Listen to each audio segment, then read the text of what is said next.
Maaseh, Acts chapter 16. And he came to Derbe and Lystra, and see, a certain taught one was there, named Timotheus, the son of a certain Yehudi woman, who believed, but his father was Greek, who was well spoken of by the brothers who were at Lystra and Iconium. Shaul wished to have this one go with him, and he took him and circumcised him because of the Yehudim who were in those places, for they all knew that his father was Greek. And as they went through the cities, they delivered to them the regulations to keep, which were decided by the emissaries and elders at Jerusalem. Then indeed the assemblies were strengthened in the belief, and increased in number every day. And having passed through Phrygia and the Galatian country, they were forbidden by the set apart Spirit to speak the word in Asia. When they came to Mysia, they tried to go into Bithynia, but the Spirit did not allow them. And having passed by Mysia, they came down to Troas. And in the night a vision appeared to Shaul. A man of Macedonia was standing begging him and saying, "Come over to Macedonia and help us." And when he saw the vision, immediately we sought to go to Macedonia, concluding that the Master had called us to bring the good news to them. Therefore, sailing from Troas, we ran a straight course to Samothrace, and the next day came to Neapolis, and from there to Philippi, which is the principal city of that part of Macedonia, a colony. And we were staying in that city for some days, and on the Sabbath day we went outside the city by a river where there used to be prayer. And having sat down, we were speaking to the women who met there.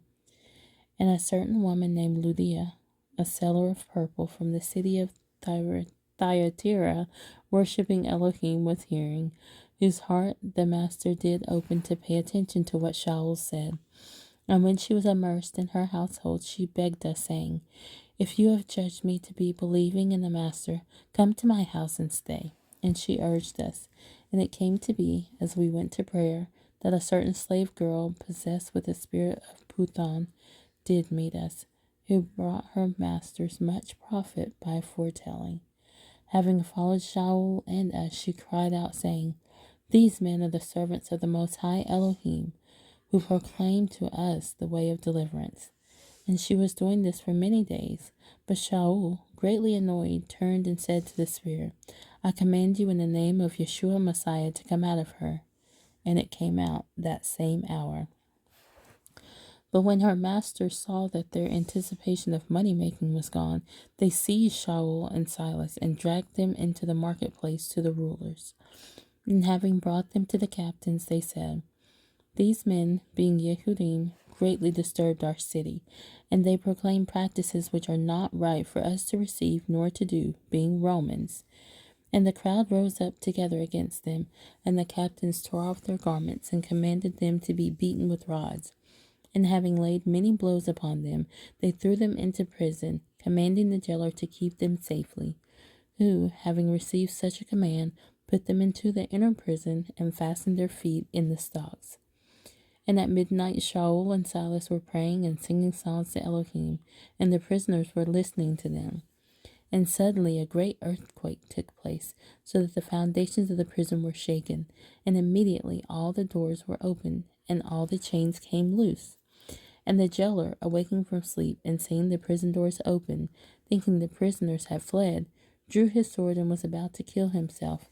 But Shaul called with a loud voice, saying, "Do no harm to yourself, for we are all here." And asking for a light, he ran in and fell down trembling before Shaul and Silas.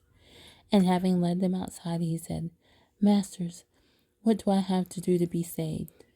And they said, "Believe on the Master Yeshua Messiah, and you shall be saved, you and your household." And they spoke the word of Yah to him and to all who were in his house. And taking them in that hour of the night, he washed their wounds, and immediately he was immersed, he and all that were his. And having brought them into his house, he set food before them, and he rejoiced with all his household, having believed in Elohim.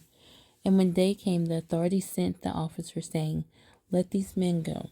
And the jailer reported these words to Shaul, saying, "The captains have sent to let you go." Now then, come out and go in peace."